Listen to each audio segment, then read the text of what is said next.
समस्त देवादिदेवों के गुरु बृहस्पति देव की व्रत कथा। भारतवर्ष में एक राजा राज्य करता था। वह बड़ा प्रतापी और दानी था।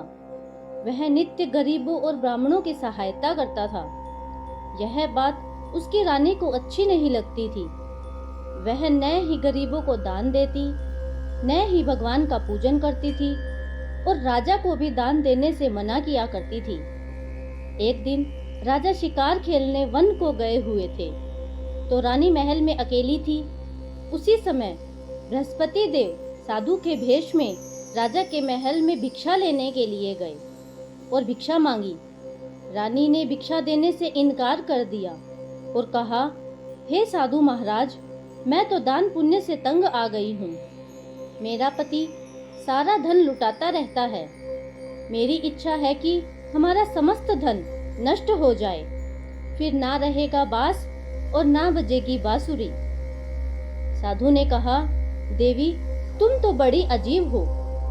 धन संतान तो सभी चाहते हैं, पुत्र और लक्ष्मी तो पापी के घर भी होना चाहिए।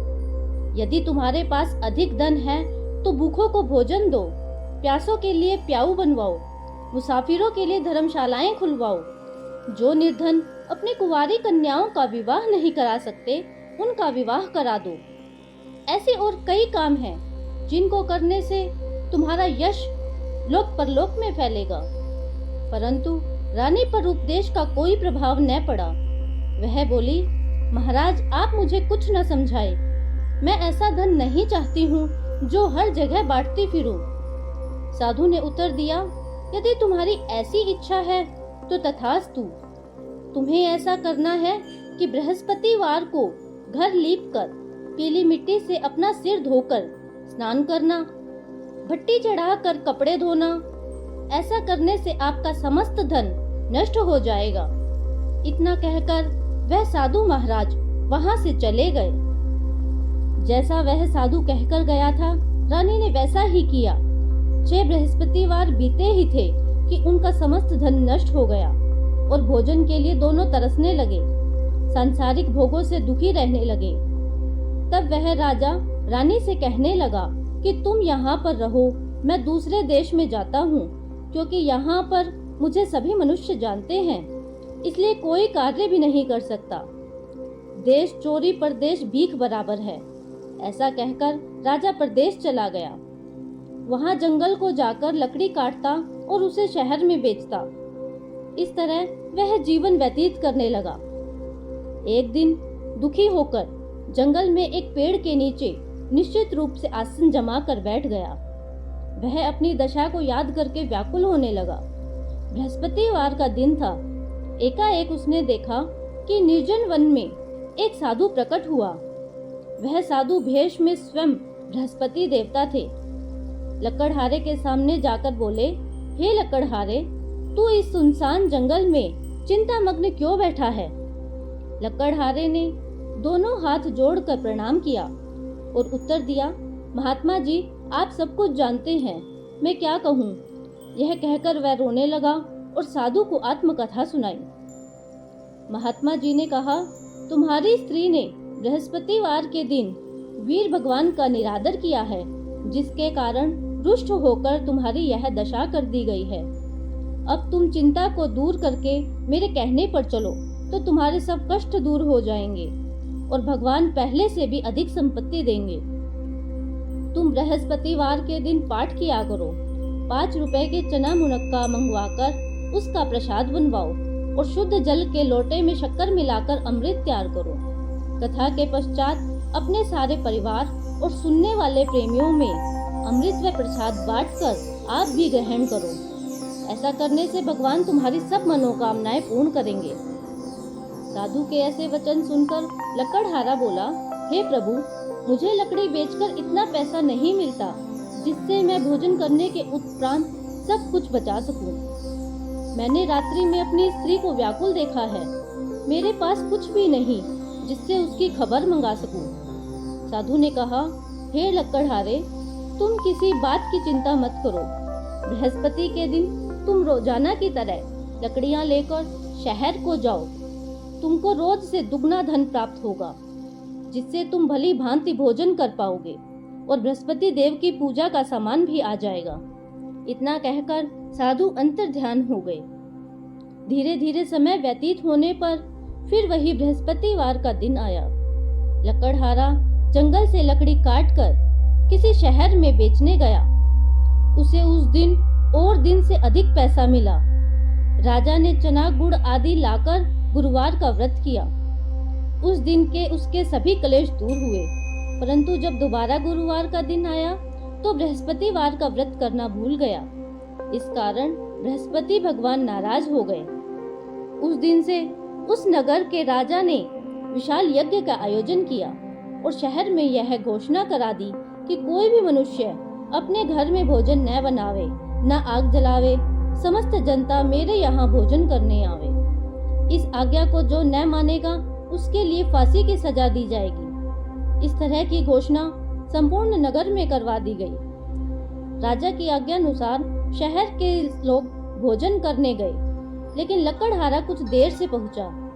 इसलिए राजा उसको अपने साथ घर ले गए और ले जाकर भोजन करा रहे थे कि रानी की दृष्टि उस खुटी पर पड़ी जिस पर उसका हार लटका हुआ था।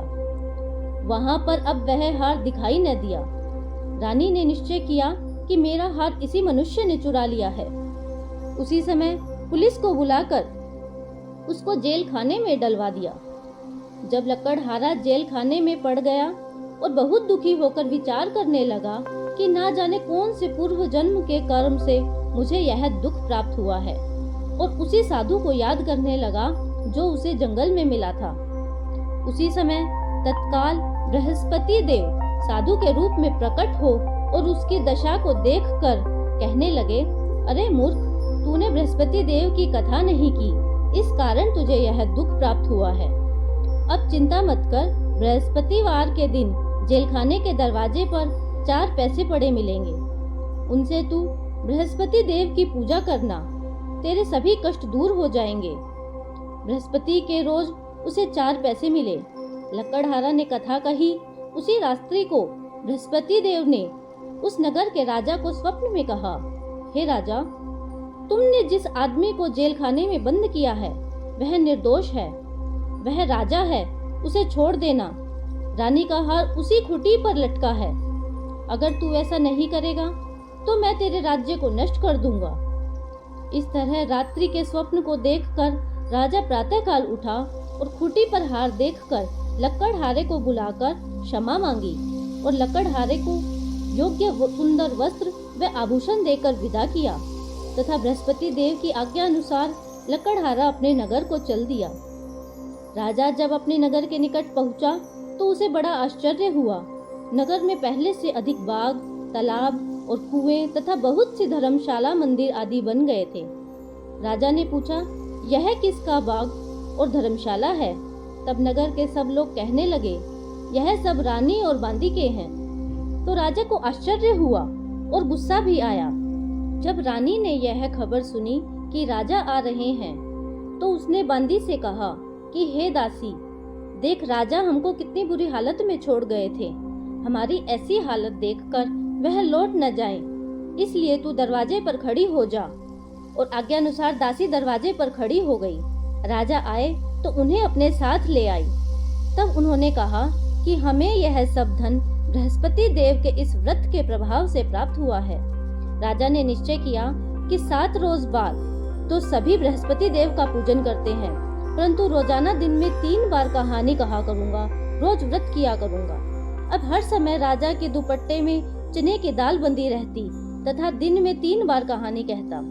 एक रोज राजा ने विचार किया कि चलो अपनी बहन के यहाँ हो आए। इस तरह निश्चय कर घोड़े पर सवार हो वह अपनी बहन के घर चला गया। मार्ग में उसने देखा कि कुछ आदमी एक मुर्दे को लिए जा रहे हैं। उन्हें रोककर राजा कहने लगा, अरे भाइयों, मेरे बृहस्पति देव की कहानी सुन लो। वे बोले, हमारा तो आदमी मर गया है, इसको अपनी कथा की पड़ी है। परंतु कुछ आदमी बोले, अच्छा कहो, हम तुम्हारी कथा भी सुनेंगे। राजा ने दाल निकाली और जब कथा आदि हुई तो मुर्दा हिलने लग गया, और जब कथा समाप्त हुई तो राम राम करके मनुष्य उठ खड़ा हुआ। आगे मार्ग में उसे एक किसान खेत में हल चलाता मिला। राजा ने उसे कहा और उसने बोला, अरे भैया, तुम मेरे बृहस्पति देव की कथा सुन लो। तो किसान बोला कि मुझे बहुत काम है, मैं अभी खेत जोतूंगा, तुम अपनी कथा किसी और को सुनाना। इस तरह राजा आगे चलने लगा और राजा के हटते ही किसान के बैल पछाड़ खाकर गिर गए और किसान के पेट में बड़ी जोर से दर्द होने लगा। उसी समय उसकी माँ रोटी लेकर आई। उसने जब यह सब देखा तो अपने पुत्र से सब हाल पूछा और बेटे ने सब हाल अपनी माँ को बता दिया। बुढ़िया दौड़ी दौड़ी उस घुड़सवार के पास गई और उससे बोली, मैं तेरी कथा सुनूंगी, तू अपनी कथा मेरे खेत पर चलकर कहना। राजा ने बुढ़िया के खेत पर जाकर कथा कही, जिससे सुनते ही उसके बैल उठ खड़े हुए और किसान के पेट का दर्द बंद हो गया। राजा अपनी बहन के घर पहुंचा। बहन ने भाई की खूब मेहमानी की। दूसरे रोज प्रातःकाल जगा तो वह देखने लगा कि सब लोग भोजन कर रहे हैं। राजा ने अपनी बहन से कहा कि ऐसा कोई मनुष्य है जिसने भोजन नहीं किया हो, वह मेरी बृहस्पति देव की कथा सुन ले। बहन बोली, हे भैया, यह देश ऐसा ही है, पहले यहाँ लोग भोजन करते हैं, बाद में अन्य काम करते हैं। अगर कोई पड़ोस में हो तो मैं देख आऊं। वह ऐसा कहकर देखने चली गई, परंतु उसे कोई ऐसा व्यक्ति नहीं मिला जिसने भोजन न किया हो। अंत में वह कुम्हार के घर गई, जिसका लड़का बीमार था। उसे मालूम हुआ कि उसके यहाँ 3 रोज से किसी ने भोजन नहीं किया है। रानी ने अपने भाई को वहां पर कथा सुनाने के लिए कहा। कुम्हार भी तैयार हो गया। राजा ने जाकर बृहस्पतिवार की कथा कही, जिसको सुनकर उसका लड़का ठीक हो गया। अब तो राजा की प्रशंसा होने लगी। एक रोज राजा ने बहन से कहा कि हे बहन, हम अपने घर को जाएंगे, तुम भी तैयार हो जाओ। राजा की बहन ने अपनी सास से कहा तो सास ने कहा, हाँ चली जा, परंतु अपने लड़कों को मत ले जाना, क्योंकि तेरे भाई के कोई औलाद नहीं है।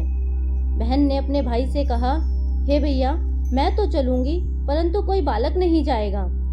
राजा बोला, जब कोई बालक नहीं चलेगा तब तुम भी क्या करोगी। बड़े दुखी मन से राजा अपने नगर को लौट आया।